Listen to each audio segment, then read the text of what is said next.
ლოგიკა ითხოვს იმას, რომ დაპირისპირება, როგორც ახსენე, ეს გენერალური დაპირისპირება შეერთებულ შტატებსა და ირანს შორის ამ შემთხვევაში გარდაუვალია, თუმცა აი ეს დიპლომატიური მოლაპარაკებები, რაც მიმდინარეობს ომში, ეს არის მოსამზადებელი, დროში გადადებული პროცესი, რომელიც გარკვეულწილად ამზადებს მხარეებს აი ამ გენერალური დაპირისპირებისთვის, თუმცა ფორმებია აქ სადავო, თუ როგორ შეიძლება იყოს ასე ვთქვათ ეს კონფლიქტი. პოტენციურ სცენარში შეიძლება შეერთებულმა შტატებმა ომის დაწყების პასუხისმგებლობა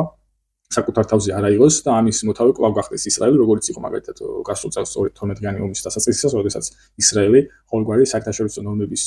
დაცვის გარეშე თავს დაესხა ამ შემთხვევაში ირანს და ეს პასუხისმგებლობა კვლავ ისრაელმა აიღო, შეიძლება ამაზეც ისაუბრა ბენიამინ ნეთანიაჰუმ, როდესაც ის ეწვია ვაშინგტონს რამდენიმე დღის წინ და შემდგომ ასე ვთქვათ, როგორც ისრაელის მხარდასაჭერად ირიბად ჩაერთო შეერთებული შტატები კონფლიქტში, თუმცა შეიძლება ეს კონფლიქტიც არ აღმოჩნდეს იმ ფორმის, როგორც ჩვენ წარმოგვიდგენია, მაგალითად სრულმასშტაბიანი ომი, რომელიც დროში გაიძელება, ამის ფუფუნება რეალურად არც ისრაელს და შეერთებულ შტატებს აქვს. შეიძლება ეს იყოს გარკვეულწილად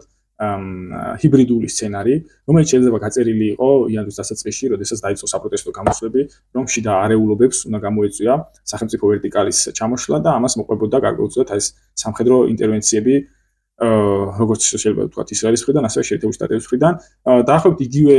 სცენარი შეიძლება განვიხილოთ, რომ მაგალითად მოხდეს წერტილოვანი დარტყმები, როგორც